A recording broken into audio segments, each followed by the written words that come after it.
Welcome back.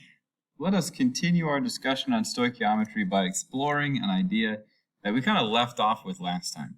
What if we have two different reactants that are reacting to each other, but we have less of one than the other? What happens to the product?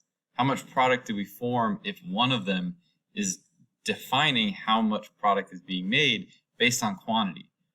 That's an idea that we call limiting reactants, and we're going to explore that a little bit today. But in order to kind of introduce that, let's go back to talking about sandwiches. Remember when we were talking about turkey sandwiches before? Let's take a second and let's revisit the idea of a turkey sandwich.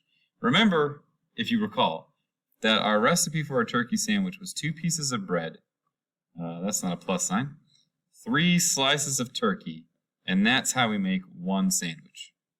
Now this is just a very basic recipe for a sandwich because we don't want to make it too complicated. But let's say that we have a situation where we have 10 slices of bread and 12 slices of turkey. And we want to find out, well, how many how many sandwiches could we make? So with 2 pieces of bread per sandwich and 3 slices of turkey per sandwich, how many total sandwiches could I make?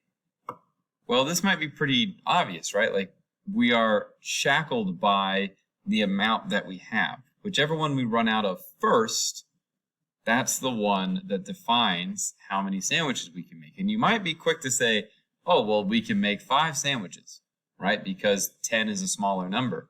But we're only using 2 pieces of bread at a time. We're using 3 slices of turkey at a time, right? So really, we could only make 4 sandwiches because we're going to run out of turkey first. If we run out of turkey first, then turkey is what we would consider the limiting.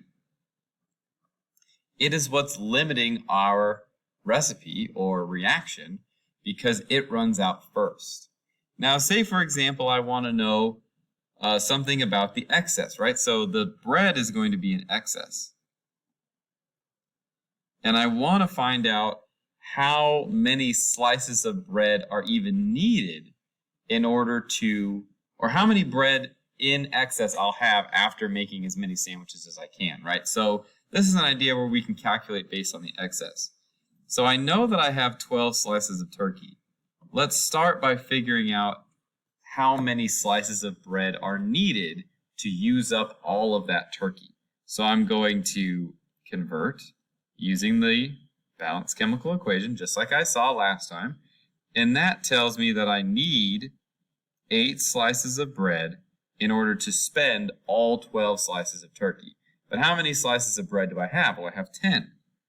I have 10 slices of bread, so if I subtract those, then I know that I have 2 slices of bread in excess. And that's an important idea to note because we need to be able to do both. Not only be able to identify the limiting, but also identify what's in excess and how much in excess we have left over. Because when we mix 2 things together, they don't just burn up completely 100%. Both of them contribute an equal amount. These are defined by their molar ratios, and we have to be able to identify that based on the limiting. So let us look at limiting reactants, pulling away the sandwiches for a second. So if 2 arbitrary amounts of reactants are put together in a reaction, the amount of product that forms is limited by the reactant that disappears first. This reactant is called the limiting reactant. So again, going back to our turkey sandwich, we ran out of turkey first before we ran out of bread. Therefore, the turkey is recognized as the limiting reactant. The bread is in excess. So let's look at an example here. Let's consider number 4 in the previous section. So we are talking about the question where we are looking at, just to refresh your memory, number 4 is the one where it's the solution of iron chloride and silver nitrate are mixed. Why don't we go back to that so you can see what I'm talking about, and then we'll kind of bounce back and forth. This is the reaction that's referenced in the notes. So this is number 4 from the previous section. Now let us look at this and let's see if we can kind of determine, based on the work that we did here, what would be the limiting reactant.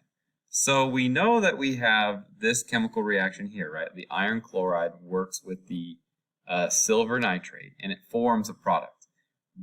If we were to say have an arbitrary amount of each, just like we had in this problem where we have 10 grams of iron chloride and 35 grams of silver nitrate.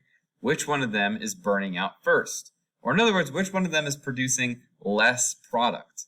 Well, based on the work that we've already done, the iron chloride is producing less product.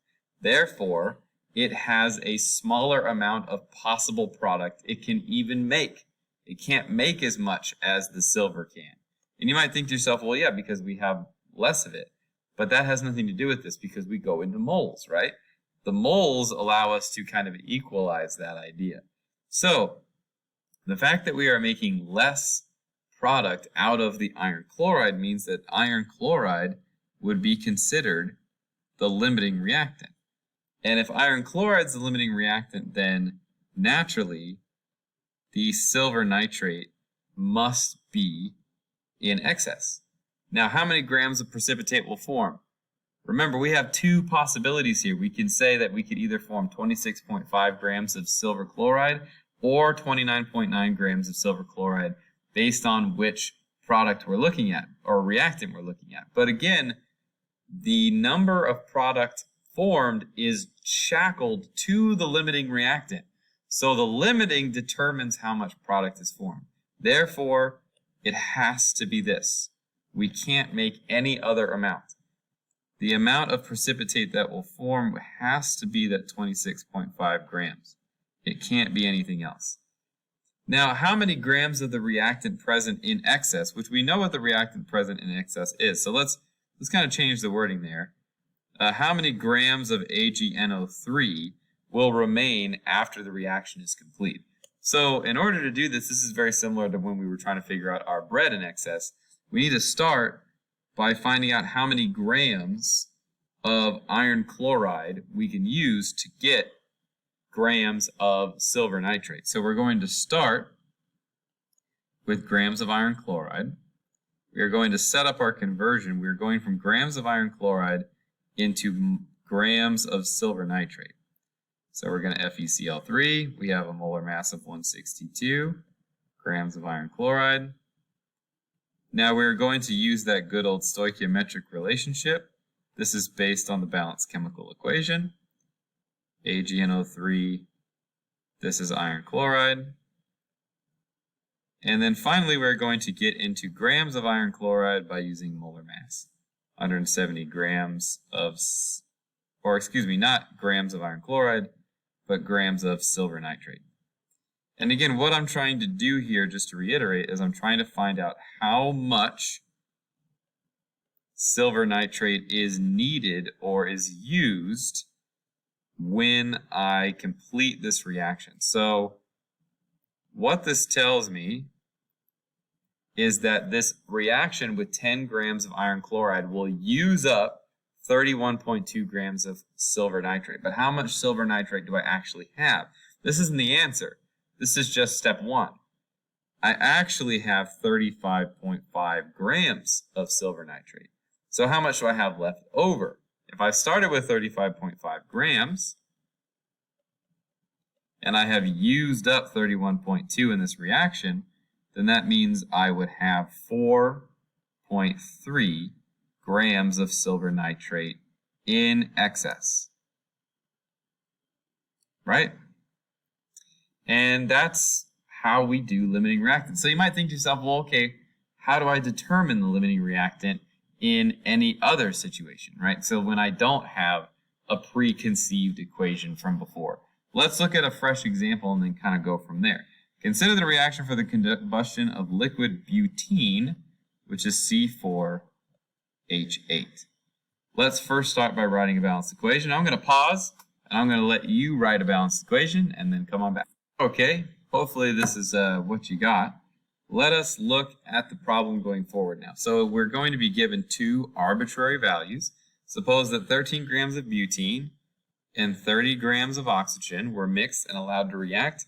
What would be the limiting reactant? So a good way to recognize a limiting reactant problem is that it says what's the limiting reactant, but also I'm given grams of both butene and oxygen. So those are both reactants.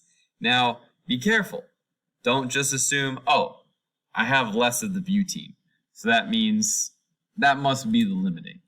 you got to figure it out. And at the very least, you got to show that work. So make sure that you show how to find the limiting reactant, and I'll show you how to do it here.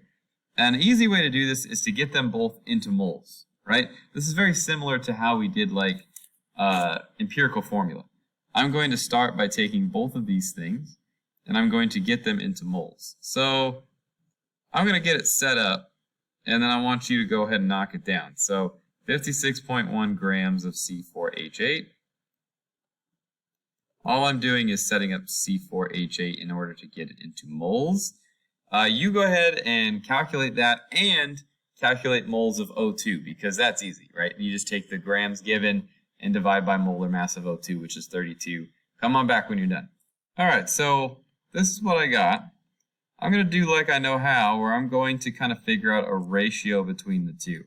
And what I'm trying to do in this situation is I'm not trying to write a formula or anything, but I'm trying to find a ratio between the two that tells me how much is needed to make this reaction work. So if I do this, I get a ratio of 4 to 1 C4H8. That's how much I have right now.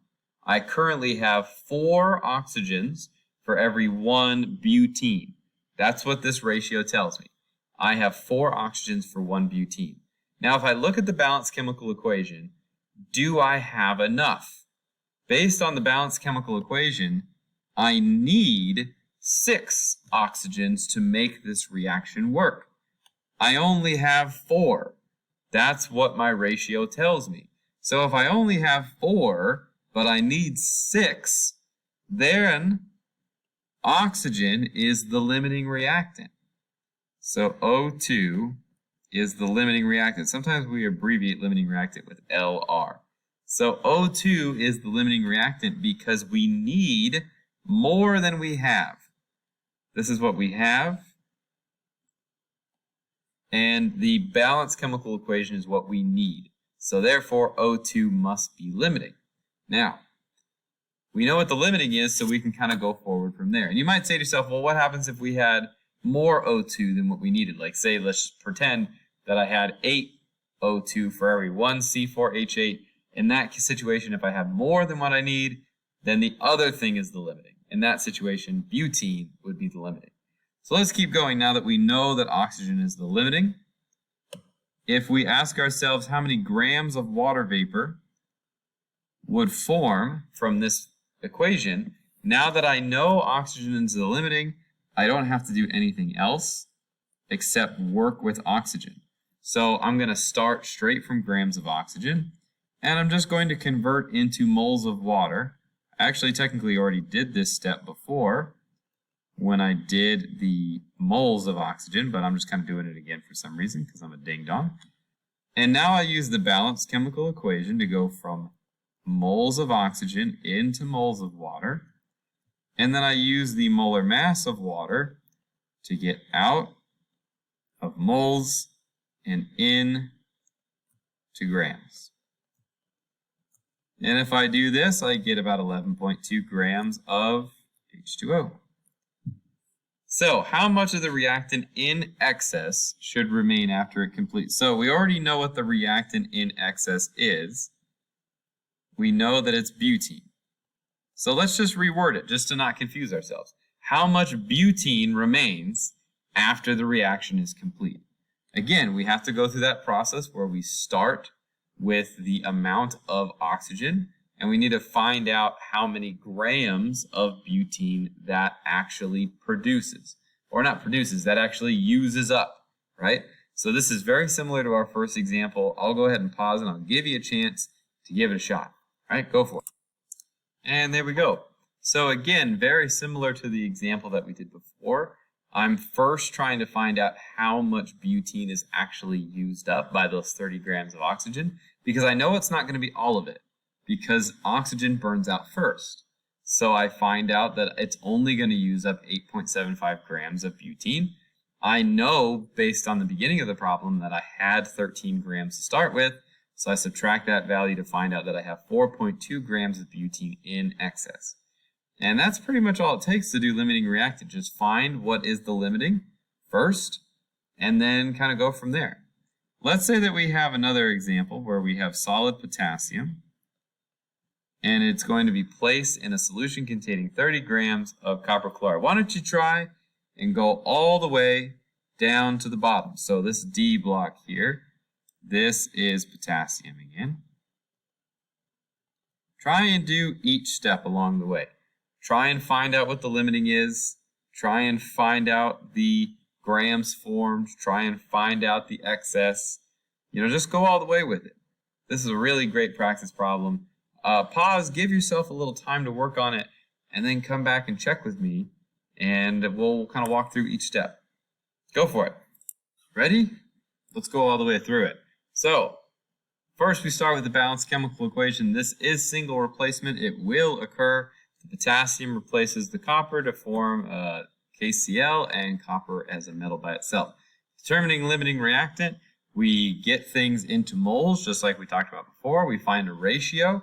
We have 1.7 potassium for every 1 copper chloride. We don't need to multiply that out or anything. We can just see that we need we need 2, and we have 1.7, so therefore we don't have enough. Potassium is the limiting reactant. Once we know potassium is the limiting reactant, we can do the rest. So as soon as we know that, we take the grams of potassium, we convert that into grams of copper using stoichiometry in the balanced chemical equation. When they ask us for potassium chloride, we do the same thing, but we just do it for potassium chloride. And then finally, when we're talking about excess, we start by taking grams of our limiting, which in this case is potassium, and we try to find out the grams of excess that is used up. We use up 25.7 grams of copper chloride. We're started with 35 grams of copper chloride, so the only copper chloride we have left is 4.3 grams of copper chloride. Whew. Now we have one application to this, one more little piece of this called percent yield. Percent yield is defined by 2 different ideas. We have theoretical yield, which is the maximum amount of product that can be formed from a reaction, and we have experimental yield, which is the real or actual amount of product formed. So theoretical yield comes from calculations. I'm going to write that here. Comes from calculations. Okay? You could probably kind of recognize that this is very similar to something like percent error, but instead it's kind of in reverse. We want our percent yield to be high because that's telling us how much we have accrued, whereas we want our percent error to be low because the higher it is, the more we messed up. Now, experimental error can never, or excuse me, I already made the mistake. Experimental yield cannot be more than the theoretical yield. That doesn't make sense. How can you make more of something than you theoretically should only be able to make? The theoretical is like the maximum amount, like as if you made no mistakes. That's what the theoretical is. But experimental is like what you actually got in the lab. So it can never be more than the theoretical yield. It can be equal to the theoretical yield, but it's often not equal because we live in an imperfect world where we make mistakes, or more often there's just impurities in the lab, like things just don't always go right. Not every substance is pure, so there's always going to be a loss in percent error or in percent yield is what I should say. Now the formula for percent yield is very similar to what we've seen before. It is simply experimental divided by theoretical. Theoretical. No subtraction here. It's just experimental divided by theoretical times 100, and that's how you get percent yield. Right? So it is a little different. Now, let's look at a scenario. Well, actually, let's save that one together.